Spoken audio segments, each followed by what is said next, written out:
But on the charger fully active couldn't lead them. No pain, no gain days. Rimba chin the cut off. The broke my chains. I feel like a shock when I was running off. I'm on this mission 007. Call me James Bond. Cop up the beat, nigga. Boko repa rebo. Wangu check a look at me. I'm headed where I wanna be. I'm just flexing on this beat, writing who I wanna be. Mugemo ndenga putting in my bars ndine amari. Plus mumborevana ni murkusaza vision ni my mission. Then my G's wobble plus my cousin is the damage. When I cut off plus advantage in your strategy. You'll be running off from the monster me. Look closely. Tutu. Shit.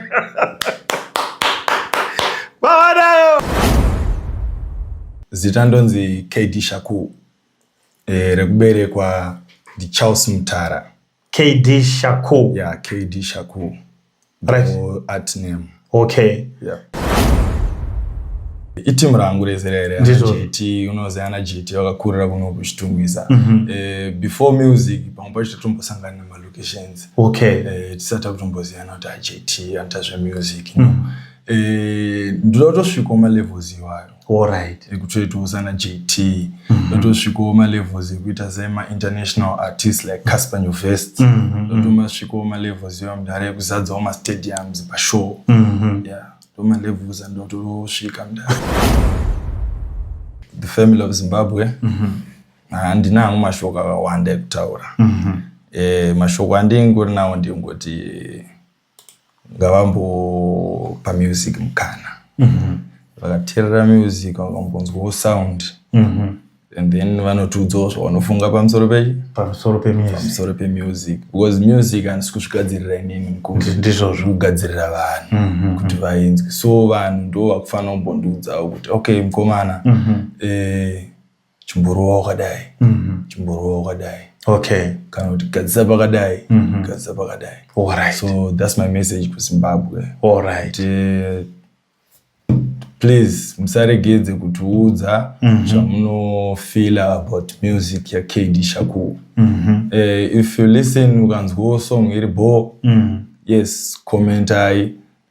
Vanenge vanzwa pada kugadziriswa musaregedze kutiudza komana because ndozvinhu zvacho zvatototaiuta sei kufambisa. Okay. Kugadzirisa ma mistakes. Kuti zvifambe zvakanaka.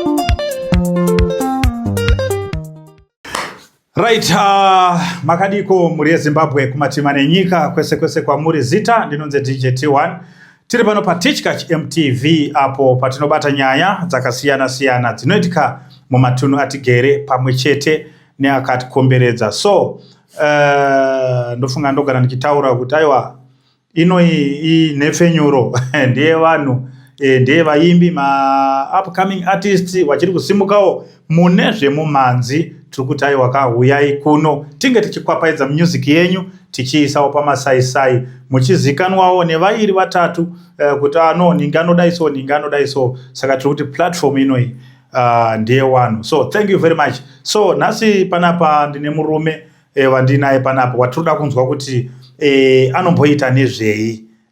Atitsika muno mustudio nhasi tida kunyatsa kumbomunzwa kuti akambomira sei. Right, akoma zviri sei? Makadii mukuru? Aiwa inini ndiri right, riri sei basa? Basa rinani kungoshingirira. Handitika? Yeah. Aiwa tinotenda. So muri yeZimbabwe varida kuziva kuti munhu atitsika nhasi panapa pastudio ndiani? Okay, zita ndonzi KD Shaku. Rekuberekwa ndi Charles Mutara. KD Shaku? Yeah, KD Shaku. Right. At name. Okay. Yeah. Rekuberekwa Charles Mutara. Okay. Yeah. Saka KD Shaku rakabva papi? KD Shaku parakabva rakatangira kuri basketball. Okay. Okay, I was a basketball player. So people relate me to Kevin Durant. Okay. The basketball player of America. All right. So through the journey of basketball, in Indian I follow music. And I listen to Tupac a lot. Okay. Like Tupac Shakur. All right. Terror a lot. So you know vanotanga kudedza through relevance yako. All right. All right. ndopa akabva zita rekuti KD Shaku. Okay. Yeah. Aiwa tinotenda. Saka pamusambo wakamira sei? Munoimba musambo upi mimi? Ndorova hip hop, Zim hip hop. Zim hip hop. Yeah. Alright. Tisati taenda kure. Toda kuti mumbotirowera pichana handirika handiti kuti pa any song yandi pa masong yandinawo ndoko nango player 1 mumbotirowera muchi handirika. Yeah, sure. Okay. Right. Tutu is Rock Nation one more time. And it's KD Shaku one more time. Yeah. Apana.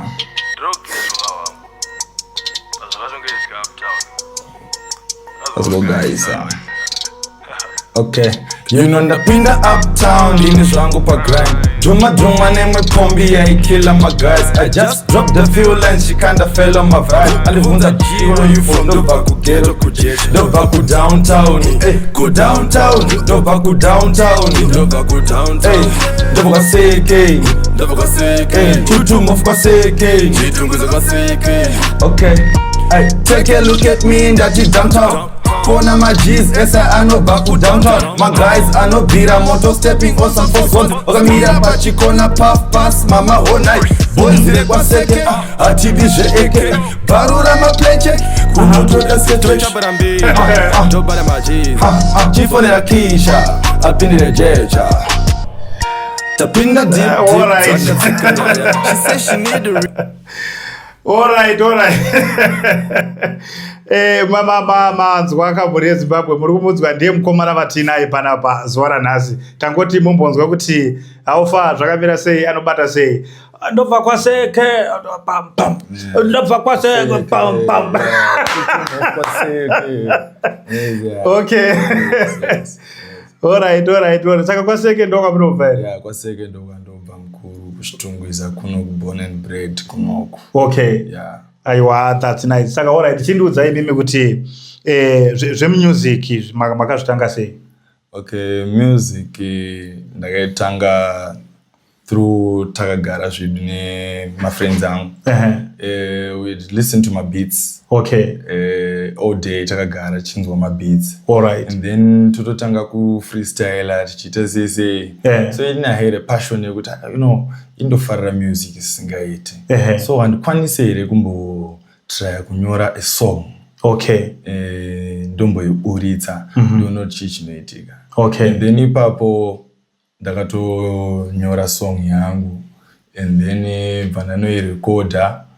Ndairekoda handinaunyatsoona ichibuda chaizvo. Okay. Vandanoitawo futi rimwe other day. Friend yangu bvayandipo advice kuti aona pamusic unofanira kunyora zvinhu zvakadai so relevance zvichiitika mumastreets chichichi. And then I was like okay, vandanonyora imwe song. Okay. Song iyoyo ndo yakandipa power. Alright. Yekuti ndirambe ndichita zvemusic. And that was 2021. Okay. Ndakatanga kuita zvemusic. Saka pa 2021 apa wakamborekoda here kana kuti wakangotanga kungofarira zvekupinda, wakazotanga kupinda mustudio here? Ndakazotanga kunyatsopinda mustudio checheyo 2022. Yeah. But 2021 taingopinda mustudios twedu tumwe twetwe quality mungoziya pamwe chinenge isingenyatsoite. And then maproducts iwayo manje kuvanhu vanenge asiri 100%. Alright. Kana 80% anenge asikazvide. So pandakazotanga kupindawo mumastudio ane better quality ndopandakatanga kurekodawo masongs angu. Okay. Yeah. Saka masongo wakatombomarekoda ukamaisa kuvanhu? Yeah, kuvanhu masongs anenge akaendeswa through my social media platforms. Okay. But as vanhu vari kutanga mudara my followers, my fans anenge asati apa akawanda. Ndizvozvo. Okay. So unenge uchiri nevanhu vari limited kutese vanokuteerera. Okay. Yeah. Yeah. Alright. Yeah. Saka pane wairi vatatu makamboisa muchimbopa music yenyu vachiteererawo music yenyu vari kuti chii? Vanhu vanosiyana. Some unogona kutopiwa a correct answer. Damu wangu ikuramba uchita music zvikuita kurowa. And then mwana unogona damu wangu kurowa. And then opportunity next year over damu ari waste time apana zvari kuita. Like serious.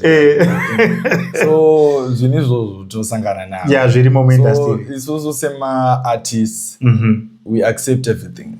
Yeah. Even munhu akatoya clean akati zvinhu zvaimba zvinobowa izvi. I can accept it mudara. Okay. Ndozvo accept. Ndizvozvo. Because ndo zvaanenge anzwa muteerero wake wanenge aitopa music. Yeah. And then mumwe anokudza this song is good but unofanira kutwista something papa nepapa. Okay. Anenge ane zvaanenge ateererawo. So ndo zvinoitika music industry. Unosangana navanhu vakasiyana vanopa different views pamusic yako. Okay. Yeah. Aiwa, that's nice. But ngatichimbotarisei pamunonyora music. Munotarisei pane zvamunotarisa here kuti no music yangu yandoda kuburisa kana kuti song yangu yandoda kunyora ndoda kuinyora ndakarerekera kwakati kana kuti pane zvamunotarisa here munogadzira same music yenyu kuti izonzi ya music yakuteerwa nemunhu. Okay, mona zvinoitika mukuru. Sometimes ndogona kutoti chitongofamba. Unogona kutosanganika incident. Okay. Pamwe incident inorwadza, pamwe iri fani, zvinosiyana nekuti yakanenge yakamira sei. Right. So iwewe if you take zvinhu zvakadaro and then put it into writing. Okay. And then wobvozvisa pabit. It becomes a song. All right. Kune zvitori nezvimwe zvinhu zvokuti it's illusional.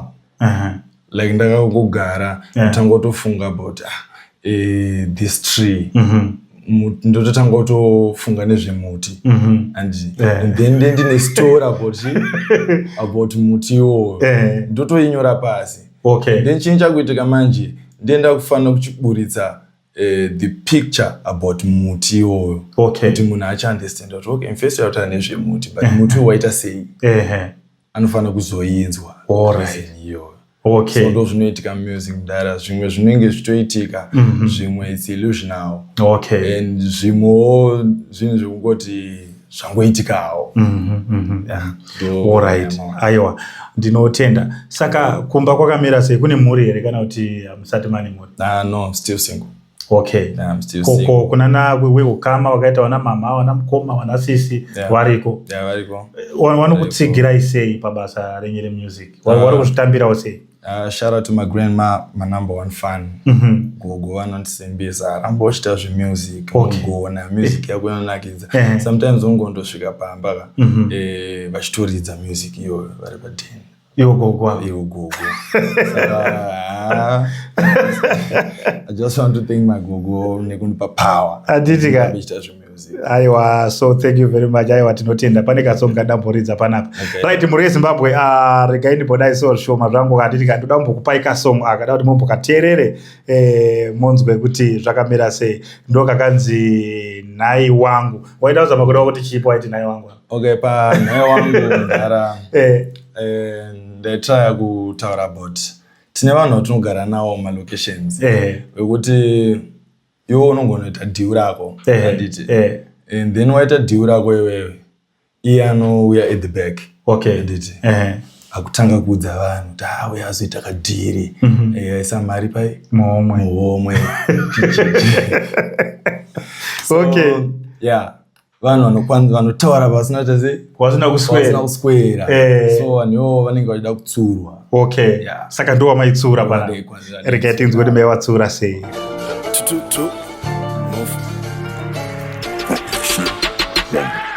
Wangu uri mero ndazviona kuvhura kwapane vanhu haikona tumahands munogona munongotaurira zvamusina kuona early in the morning wapokona wangomirira wangu chimbodiona ndiri rasta zvemoya ungapona kubata ini motoita zvekunanga chipina zindokuita sei Nhai Wangu chimero ndo chinoita sei Nhai Wangu usaita ndikunyadzisei Nhai naye wangu ingwani totamba tese wangu uri bad friend wangu uri snitch uri sellout wangu okupinda mariswa kuda timbo mwangu manja ndizeza ndinafika kumberi kwangu chinzwa ekanyaya iri pano ndimi matineza ndimi mune mhosa tano hondo iri pano moto mira semukono hondo iri pano moto shika semukono waituri wangu ne moyo ne bundu tryna get closer kunipedza edzo shungu kwigamba masacha ndobvisa ibhutsu anzava pise kupera anzava tripe vanozvinyepera vanongobaka yesaya murumuza muchinda wacho tama wani yaya compare indo tatuntwa KD tatuntwa abo mkomana achiri kusimuka mune zvemumanzi ari kuuya naye kapasopo ione muzoro banga tiketi wani handosaramu naye ka mandoti dami wakurundubvuka wakumhanya bani kuvhura hombe uri mero haisifani tichkashe online radio station mwana mtara ndo zvatinenge tichiita pana pa tichikwapedza tichirikedzera zvedu aiwa ari kubata kana ukateerera quality yesong unonyatsonzwa kuti aiwa mawani yayaya iwe kaiwe pari kutsurwa munhu ipapapa muri manero itai order yes wangu uri nero ndazviona aikona alright alright chimbondorerawo freestyle pasina chiri kurira timbonzwa kuti zvakamira sei bodza vanondanyatsonzwa voice kuti zveshuwa manaka nemasongo yakanyatsa kurekotwa zvakanaka vamwe vanhu vanogona kuti atiwanika muri kuti nyepera ndeyakaimba iri mukomana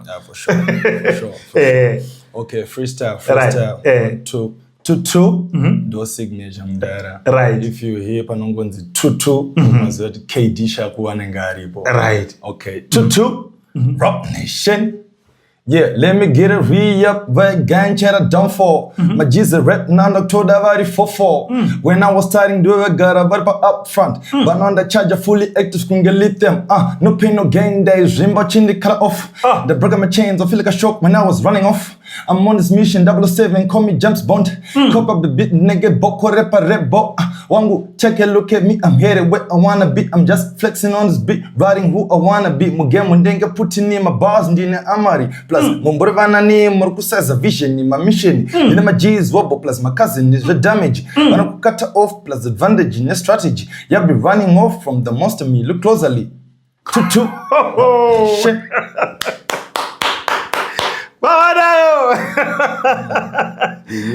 Kumringi makatotsamwa kaivi kuti zvekunyepa mukuru amanaka saka munenge muri kupi komana tisiri kukuonai kunzo mukuru tindirimo mugeto tutraya kutoricho out kuvanhu kuti aiwa muri kupusha aiwa munogona chinongodiwa chete kungoiswa padande mutande kuti vanhu vazive kuti no wakumanaka tine vanhu vakadai so vanotogona. Saka zvakamira sei pa munombopindawo here mafunction muchimboonesawo vamwe kana mambodendzwa pafunction mamboitawo mashow hamusati matanga? Mashows mudara to be show and sandatanga. Okay. You know, it's tough kunzi waenda pashow kuti unzwa kutokwanza kutova une performance time pamashows the only show yandakangokwanisa kuenda mudara it was Shoko Festival. Okay. And that was last year 2025. All right. Andina kutoti ndakaperforma zvangu. It was just like 45 seconds. Ndakakwanisa kuenda pa stage bye. Vandangoitawo zvandakaita. And then my fans pamwe pacho unongoita zvaunoita but vanhu vanotomboziva kuti ari pa stage ndiani. All right. Vangontaudza kutoziva because it's just like 45 seconds. Pampanatadza dia achita showcase my new artists. Okay. So angopa just 45 seconds munhu kungoswita se ngorwa just my lines mashomanana. Okay. And then munhu obva pa stage. So tingati mudara that's performance. Okay. Yeah. Satya performance. So on my experience handiti ndine any performance endakamboita. All right. Saka iwe shuwiro yako iwewe sa artist ari kusimuka munyaya yezvemumanzi ari kuda kuti aende mberi. Shuwiro yako yakamira sei? Ungochitarisira kuti wewe utarisira kuti unofana kuita sei? Mukuru inini I wanna go big. Like go big, JJ. Right. You see my levels ane team report, like team rangu. Team rangu rezerere GT, unoze ana GT wakakurira kuno kuchitungisa. Before music, pamwe chitombosangana na locations. Okay. Tisata kutomboziyana kuti GT antazve music, you know. Ndotosvika ma levels iwayo. All right. Ekutoita na JT. Ndotosvika ma levels ekuita zema international artists like Casper Nyovest. Ndotomasvika ma levels yo mdare kuzadza ma stadiums pa show. Yeah. Ndoma levels ndotosvika mdare. Aiwa tinotenda zvinofanira kuti zviite sekudaro. Saka masong atinge tiri kuridza ndegore ripa ndaizvo zviri kana kuti ndeye last year. Masongs amaridza akatisiyana makore aro. Like naye wangu ndeya 2022. Okay. And then Downtown Seke, it's 2022 food but late. Okay. All right. Yeah. Naye wangu is 2022 February. Tobaraga Buddha. So yeah, day kudara. And then pama tracks ang manyowandi ndinerononzi the 90s. Okay. Yes, 90s, like take me back to the old school. Then I was talking about taking things to the old school. Those are mashure, like zaitika kudara, dressing, chichichi, you know, yeah. All right. Couple like recent track. Ndiya rini ndiya izvo zvizviri kana kuti ndiye pamashure futi mchana. It's 2025. 2025. Yeah, but ndakarecorded 2025 and then I released it 2026. Okay. Yeah. Saka izvo zvipane zvimwe zvinyowana here zvamuri kutarisira kuti munogona kuti pakurira kana kuti svaka mudambopusha yaya kuti ambopinde mwana. Yeah, my projects aripo mukuru. Okay. Yeah, my projects aripo akagadzirwa akatomirira kuenda kuvanhu. My release dates ndo angosati apo. Trying to work pama videos. Tungoro ma videos kuti vanhu vanyatsoona inochinga chine video. Chinenge chine resemblance iripo. Chokwanzoziva kuti ndekedi Shaku wacho. But ani art in Facebook. And then utonakirwa ne video to subscribe pa account pepe. Of which kana usina ma videos manje zvinenge zviri a bit harder. Kuti vanhu vatese wano wakuone.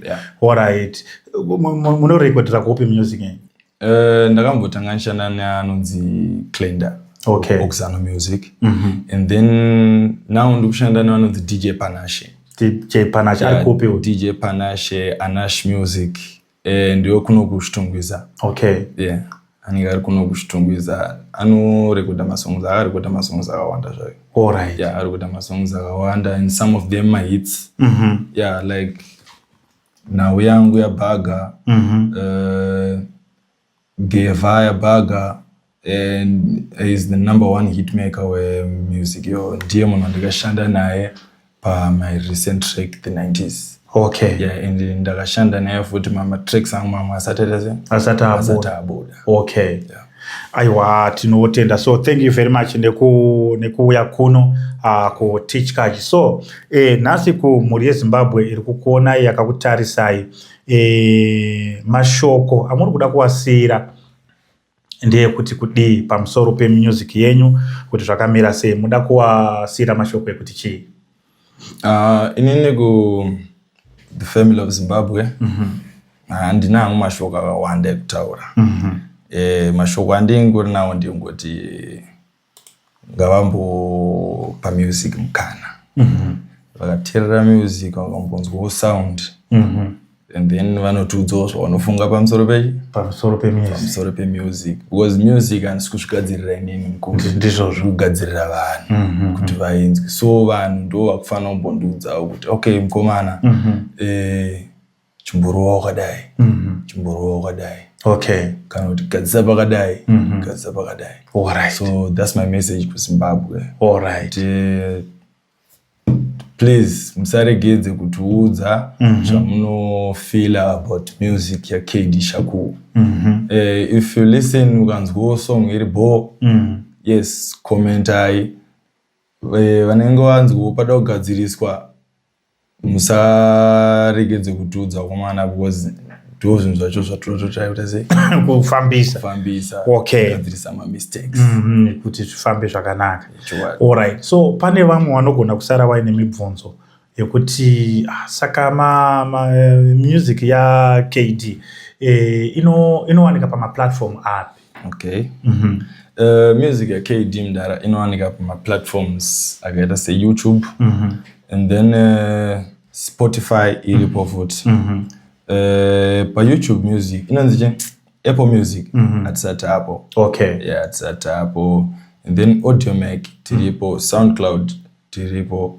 So tikangoita tune in pama platforms isiwayo tinomuwana KD Shako, page rake rinenge rakangonzi kdshako.cw. Okay. Yeah. Both Instagram is KD Shako CW. YouTube KD Shako CW official. Okay. Okay. Aiwa tinotenda. Right. Pane mwana ngora iri voice iri mawane.